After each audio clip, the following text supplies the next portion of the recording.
ಪೊದೆಗಳಿರ್ಬೋದು, ಗಿಡಗಂಟಿಗಳಿರ್ಬೋದು, ಶಾಲೆ, ಹಾಸ್ಟೆಲ್ ಅಥವಾ ನಮ್ಮ 30.5 ಎಕರೆ ಜಮೀನಲ್ಲಿರುವಂತಹ ಎಲ್ಲ ಪೊದೆಗಳನ್ನೆಲ್ಲವನ್ನು ಉತ್ತಮ ರೀತಿಯಲ್ಲಿ ಸರಿಪಡಿಸಿ ಜಾಗವನ್ನು ವಿಸ್ತಾರವಾಗಿ ರಕ್ಷಣೆ ಮಾಡುವ ದೃಷ್ಟಿಯಲ್ಲಿ ಈ ಸರ್ಕಾರ ಪ್ರಯತ್ನಿಸುತ್ತದೆ. ಹಾಗೆಯೇ ಸರ್ಕಾರ ತನ್ನ ಅರಣ್ಯ ಇಲಾಖೆಯ ವತಿಯಿಂದ ಗಿಡಗಳನ್ನು ಕೂಡ ನೆಟ್ಟು ಆದಾಯವನ್ನು ಕೂಡ ಶಾಲೆಗೆ ತರುವ ರೀತಿಯಲ್ಲಿ ಪ್ರಯತ್ನವನ್ನು ಮಾಡಲಿಕ್ಕೆ ಮೊದಲ ಪ್ರಯತ್ನವನ್ನು ಮಾಡುತ್ತದೆ ಅಂತ ಹೇಳಲಿಕ್ಕೆ ಹರ್ಷಪಡುತ್ತೆ. ಎಲ್ಲರಿಗಿಂತ ಇಂಪಾರ್ಟೆಂಟು ಇನ್ನು ನಮ್ಮ ಉಳಿತಾಯಕ್ಕೆ ಸಂಬಂಧಪಟ್ಟ ಹಾಗೆ ಪ್ರಕೃತಿ ತನ್ನ ಆಟವನ್ನು ತಾನು ಮಾಡುತ್ತದೆ. ಮಳೆ ಬರುತ್ತದೆ, ವಿಪರೀತ ಮಳೆ ಇಲ್ಲ ಅಂತ ಹೇಳಿದಾಗ ಸಡನ್ ನೀರಿನ ಅಭಾವವಾಗ್ತದೆ. ನೀರಿನ ಉಳಿತಾಯ ಬಹಳ ಮುಖ್ಯ.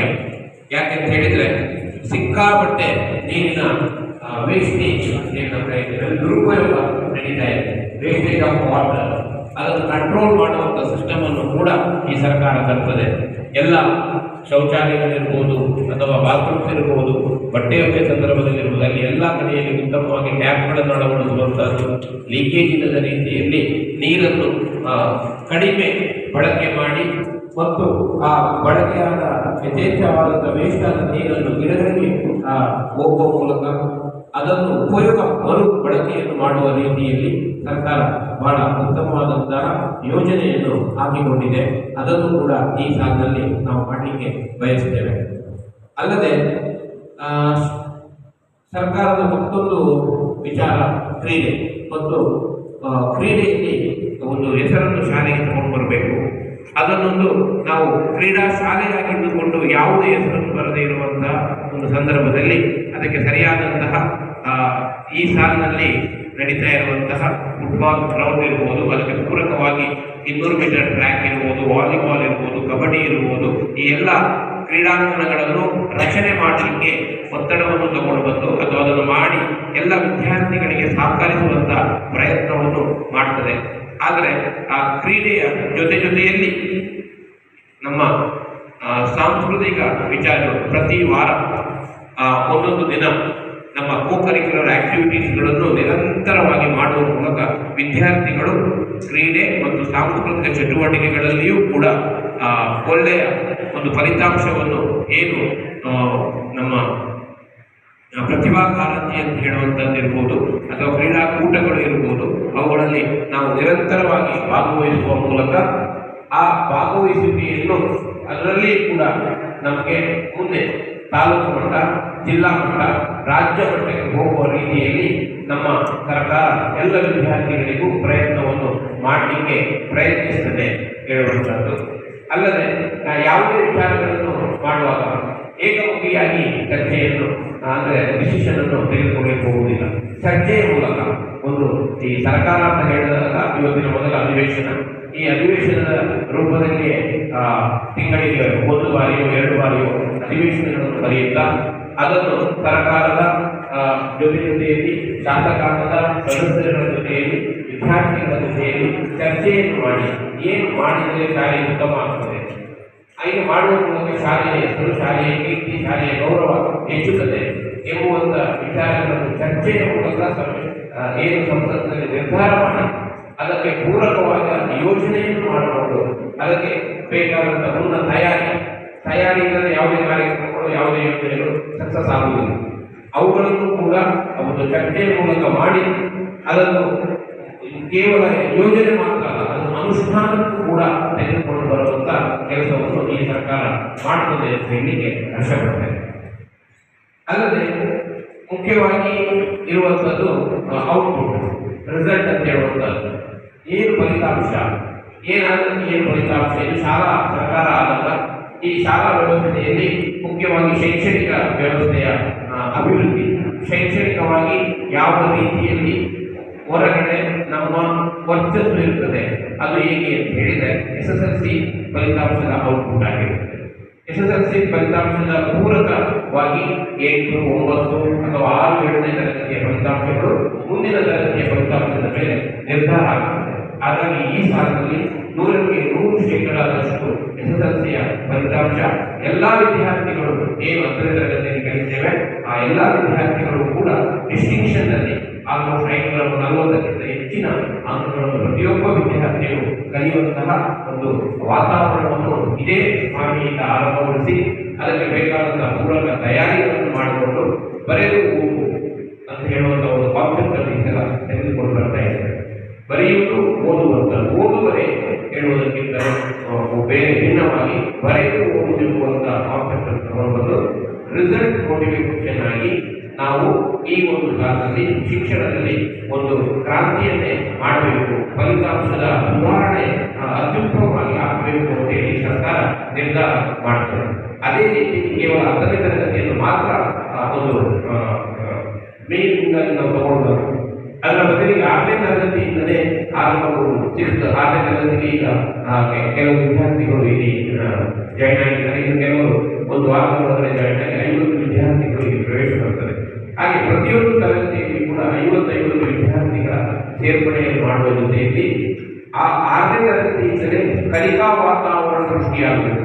ಕಲಿಕೆಯ ಸಮಯ ಹೇಳುವಂಥದ್ದು ಅದು ಕೇವಲ ಪುಸ್ತಕವನ್ನು ಇಟ್ಟುಕೊಂಡು ಬರುವಂತಹ ಶಿಕ್ಷಕರಿಗೆ ಅವರು ಬಂದು ಅವರು ಹೋದರು ಅನ್ನುವಂಥ ಕಾಲಘಟ್ಟ ಆಗಬಾರ್ದು.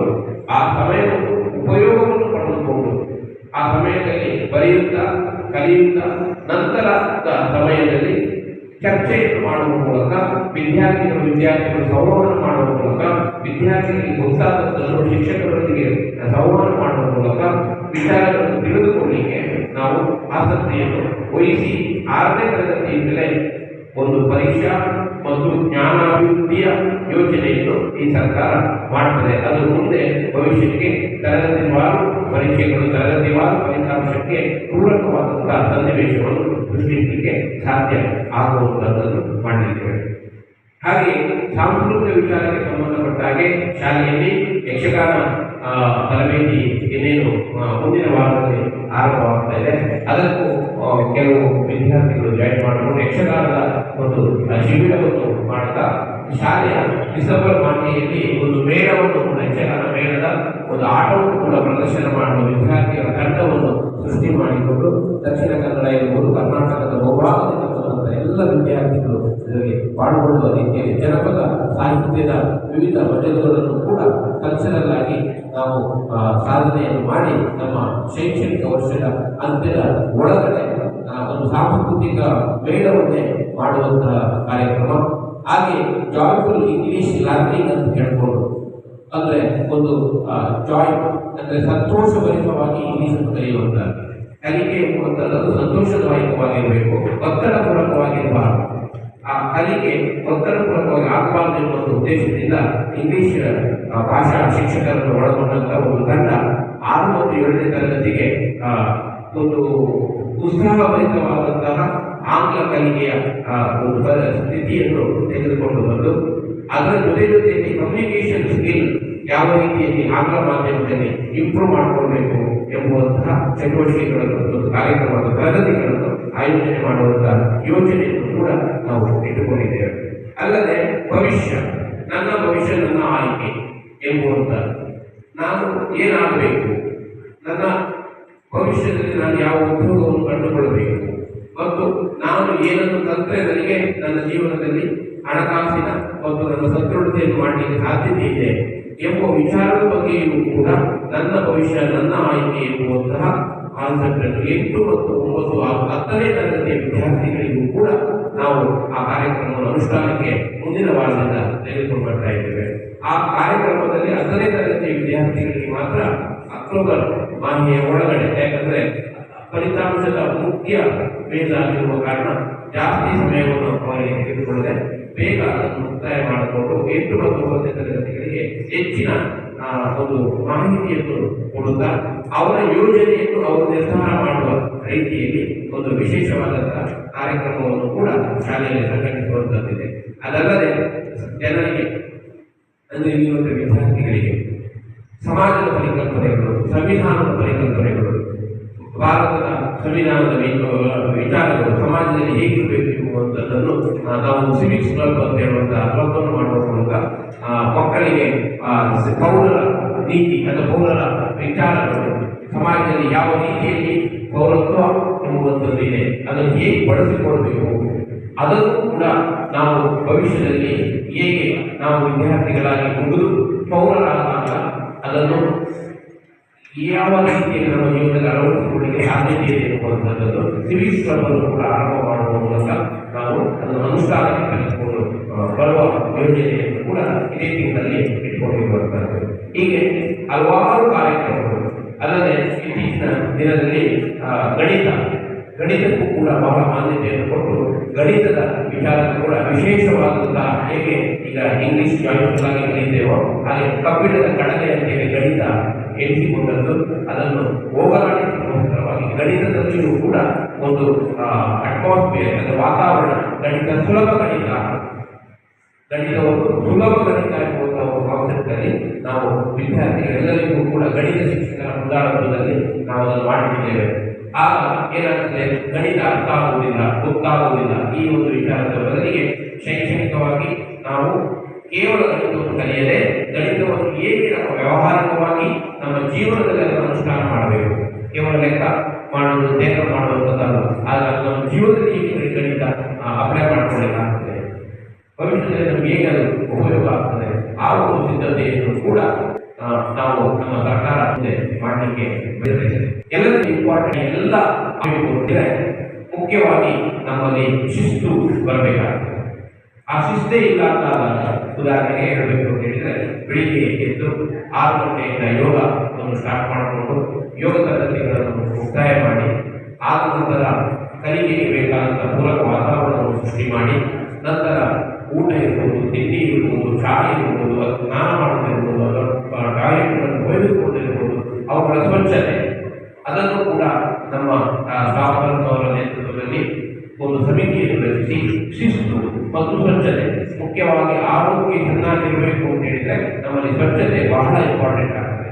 ಆ ಸ್ವಚ್ಛತೆಯ ಅರಿವನ್ನು ಎಲ್ಲರಿಗೂ ಕೂಡಿದ ಸ್ವಚ್ಛತೆಗೆ ಬೇಕಾದಂತಹ ಎಲ್ಲ ತಯಾರಿಯನ್ನು ನಾವು ಮಾಡಬಹುದ. ಅದಲ್ಲದೆ ಶಿಕ್ಷಕರಿದ್ದಲ್ಲಿ ಮಾತ್ರ ಸೈಲೆಂಟ್ ಆಗಿರುವುದು, ಅದು ಯಾರಾದ್ರೂ ನೋಡ್ತಾ ಇದ್ದಾರೆ, ಪೊಲೀಸ್ ರಕ್ಷಣೆ ಇದೆ, ಸರ್ಕಾರದ ಮಂತ್ರಿ ಇದ್ದಾನೆ, ಮಂತ್ರಿ ಇದ್ದಾಗ ಹೋಗಿ ಕಂಪ್ಲೇಂಟ್ ಮಾಡ್ತಾನೆ, ಆವಾಗ ಮಾತ್ರ ನಾವು ಸೈಲೆಂಟ್ ಇರುವುದು ಅದಲ್ಲ. ಸಾಮಾಗಿ ಮಸೂದಿಗಳಿಗೆ ಡಿಸೀಸ್ ಅಂತ ಹೇಳಿ ನಾವು ಕಜ್ಜಿ ಅಂತ ಹೇಳ್ತೇವೆ. ಮಳೆಗಾಲದಲ್ಲಿ ಉಪಯೋಗಿಸಿಕೊಳ್ಳುವಾಗ ನಮ್ಮ ಅಂಡರ್ವೇರ್ಸ್ ಇರ್ಬೋದು ಅಥವಾ ಮಳೆಗಾಲದಲ್ಲಿ ಗುಳ್ಳೆ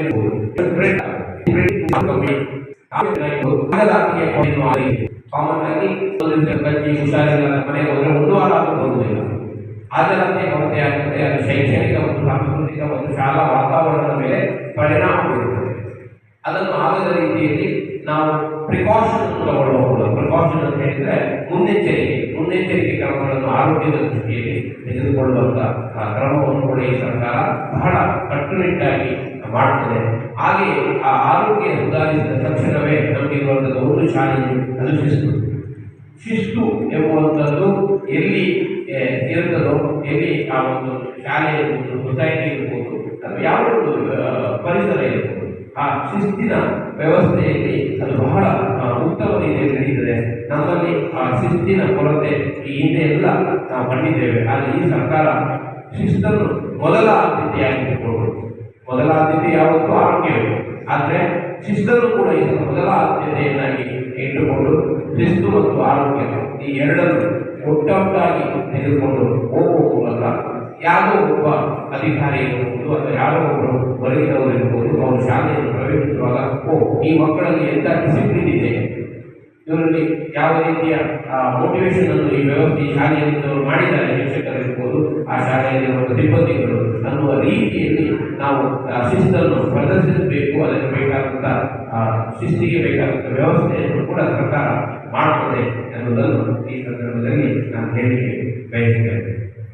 ಮತ್ತು ಕೊನೆಯದಾಗಿ ಒಂದು ಪರಿಸರ ಅಂತ ಹೇಳುವುದು.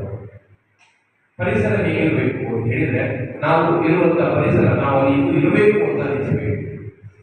ಒಂದು ಸಲ ಇಲ್ಲಿಂದ ನಾನು ಹೊರಗೆ ಬಂದರೆ ಸಾಕು ಅನ್ನುವ ಹಾಗೆ ಆ ಪರಿಸರ ಕ್ರಿಯೇಟ್ ಆಗುವ ಆ ಪರಿಸರವನ್ನು ಶಾಲಾ ಪರಿಸರ ಅಂತ ನಮಗೆ ಎಲ್ಲವನ್ನೂ ಒಳಗೊಂಡಿರ್ತದೆ. ಅಲ್ಲಿ ಶಿಕ್ಷಣ ಬರ್ತದೆ, ಶಿಸ್ತು ಬರ್ತದೆ, ಆರೋಗ್ಯ ಬರ್ತದೆ, ಸ್ವಚ್ಛತೆ ಬರ್ತದೆ, ಕಲ್ಚರಲ್ ಬರ್ತದೆ, ಊಟ ಬರ್ತದೆ, ತಿಂಡಿ ಬರ್ತದೆ, ಓದು ಬರ್ತದೆ ಅಥವಾ ಸ್ವಯಂ ತಾವುಗಳು ಮಾಡುವಂತಹ ನಿದ್ರಾ ಸ್ಥಿತಿ ಬರ್ತದೆ ಅಥವಾ ನಿಮ್ಮ ಕೋಣೆಗಳು ಬರ್ತವೆ, ನೀವು ಓದುವ ಕೋಣೆ ಬರ್ತದೆ, ಮಲಗುವ ಕೋಣೆ ಬರ್ತದೆ, ಶೌಚಾಲಯಗಳು ಬರ್ತದೆ, ಎಲ್ಲವೂ ಅಥವಾ ನಿಮ್ಮ ಕ್ಲಾಸ್ ರೂಮಿಗೆ ಬಂದಾಗ ನಿಮ್ಮ ಬೀಚ್ ಸೆಟ್ಟಿಂಗ್ ಬರ್ತದೆ, ಲೈಬ್ರರಿ ಪುಸ್ತಕಗಳು ಬರ್ತದೆ, ಲ್ಯಾಬ್ ಯೂಸಸ್ ಬರ್ತದೆ, ಸ್ಪೋರ್ಟ್ಸ್ ಮೆಟೀರಿಯಲ್ಸ್ ಆಟ ಆಡುವುದು ಹೋಗುವುದು ಅಥವಾ ಅದನ್ನು ಮರುಬಳಕೆಯನ್ನು ಮಾಡುವುದು ಬರ್ತದೆ. ಎಲ್ಲ ಅದನ್ನು ಟೋಟಲ್ ಆಗಿ ಅದೇನು ಹೇಳುವುದಂದ್ರೆ ಶಾಲಾ ವಾತಾವರಣ ಅಥವಾ ಶಾಲಾ ಪರಿಸರ. ಈ ಶಾಲಾ ಪರಿಸರವನ್ನು ಅತ್ಯುತ್ತಮ ರೀತಿಯಲ್ಲಿ ಇಟ್ಟುಕೊಂಡು ಅದನ್ನು ಸದ್ಬಳಕೆಯನ್ನಾಗಿ ಮಾಡಿಕೊಂಡು ಮತ್ತು ಅದರ ಪೂರ್ಣವಾದಂತಹ ಅಭಿವೃದ್ಧಿ. ಈಗ ಒಂದು ಗಿಡ ಇದೆ, ಅದನ್ನು ಕಟ್ ಮಾಡಿದೆ, ಅದು ಬೇಡದ ಗಿಡ. ಆ ಗಿಡವನ್ನು ಕಟ್ ಮಾಡಿದಾಗ ಆ ಗಿಡ ಬೇಡ ಆಗಿದ್ದರೂ ಕೂಡ ಅದಕ್ಕೆ ಆಕ್ಸಿಜನ್ ಬೇಡ, ಅದು ಒಳ್ಳೆಯ ಮರಮುಟ್ಟಿನ ಗಿಡ ಅದರಿಂದ ಅದರ ಬದಲಿಗೆ ಒಂದು ಗಿಡ ಕಟ್ ಮಾಡಿದರೆ 4-5 ಗಿಡಗಳನ್ನು ನೆಡುವಂತಹ ವ್ಯವಸ್ಥೆ, ಅದರ ರಕ್ಷಣೆಯನ್ನು ಮಾಡುವಂತಹ ವ್ಯವಸ್ಥೆ. ಉದಾಹರಣೆಗೆ ಅವುಗಳನ್ನು ಮಾಡುವಂಥದ್ದು. ಈಗ ದಾರಿಯಲ್ಲಿ ನಡ್ಕೊಂಡು ಹೋಗ್ತಾ ಇರ್ತೇವೆ, ದಾರಿಯಲ್ಲಿ ನಡ್ಕೊಂಡು ಹೋಗ್ತಿರುವಾಗ ಯಾರೋ ಪೆನ್ನನ್ನು ಬಿಸಾಡಿದ್ದಾರೆ, ಅದರ ಕ್ಯಾಪ್ ಬಿದ್ದಿದೆ, ಬಿಸಿ ಬಿದ್ದಿದೆ, ಅದನ್ನು ಪ್ಲಾಸ್ಟಿಕ್, ಆ ಪ್ಲಾಸ್ಟಿಕ್ ಅನ್ನು ತೆಗೆದುಕೊಂಡು ಪ್ರತಿ ಶನಿವಾರ ಬರುವ ನಮ್ಮ ಪಂಚಾಯಿತಿ ವ್ಯಾಪ್ತಿಯ ಘನತ್ಯಾಜ್ಯಗಳನ್ನು ಹಿಂದಿರುಗಿಸುವಂಥದ್ದು. ಈಗ ನಮ್ಮ ಕಣ್ಣಿಗೆ ಏನನ್ನು ಕಾಣುತ್ತದೆ ಅದು ಸರಿಯಲ್ಲ ಅಂತ ನಮಗೆ ಗೊತ್ತಿದೆ, ಅದು ಸರಿ ಮಾಡುವಂತಹ ವ್ಯವಸ್ಥೆ. ಅದು ಶಿಕ್ಷಣ ಇರಬಹುದು ಅಥವಾ ಶಿಕ್ಷಣ ಅಲ್ಲದ ಈ ಕಲ್ಚರ್, ಈ ಉದಾಹರಣೆ ಕಲ್ಚರ್ ಪ್ರೋಗ್ರಾಮ್ ನಡೀತಾ ಇರ್ತದೆ, ಹಿಂದ್ಗಡೆ ಕೂತ್ಕೊಂಡು ಯಾರೋ ಮಾತಾಡ್ತಾ ಇರ್ಬೋದು, ಕೇಳಿಸಿಕೊಳ್ಳದಿರುವಾಗ ಹೋಗಿ ಅಲ್ಲಿ ಅವರನ್ನು ಎಚ್ಚರವನ್ನು ಮಾಡಿ ನೋಡಿ ಉಪಯೋಗ ಆಗುವಂಥದ್ದು.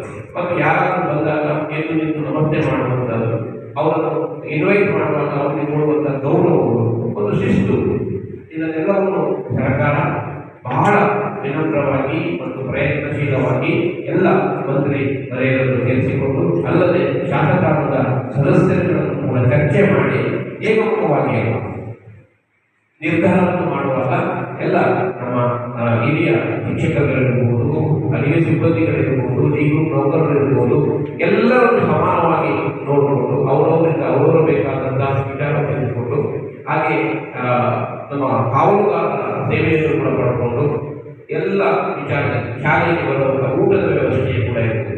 ಏನು ಊಟದ ವ್ಯವಸ್ಥೆಯಲ್ಲಿ ರುಚಿ ಇರ್ಬೋದು, ಅದರ ಅಂಶಗಳಿರ್ಬೋದು, ಅಥವಾ ಕ್ವಾಲಿಟಿ ಇರ್ಬೋದು ಅಥವಾ ಕ್ವಾಂಟಿಟಿ ಇರ್ಬೋದು, ಇದರ ಬಗ್ಗೆಯೂ ಕೂಡ ನಾವು ಒಂದು ಒಳ್ಳೆಯ ನಿರ್ಧಾರವನ್ನು ತೆಗೆದುಕೊಂಡು ಎಲ್ಲ ವಿದ್ಯಾರ್ಥಿಗಳಿಗೂ ಅನುಕೂಲ ಆಗುವ ರೀತಿಯಲ್ಲಿ ನಮ್ಮ ಸರ್ಕಾರ ಭವಿಷ್ಯದಲ್ಲಿ ಈ ಒಂದು ವರ್ಷ ಏನು ನಾವು ಆಯ್ಕೆಯಾಗಿದ್ದೇವೆ ಇದನ್ನೆಲ್ಲವನ್ನು ನಾವು ಮಾಡ್ತೇವೆ ಅಂತ ಹೇಳ್ಕೊಳ್ತಾ ಈ ಒಂದು ಮೊದಲ ಸಂಸತ್ತಿನ ಮೊದಲ ಅವಧಿಯ ಭಾಷಣವನ್ನು ನಾನು ಇಲ್ಲಿಗೆ ಮುಕ್ತಾಯಗೊಳಿಸುತ್ತೇನೆ.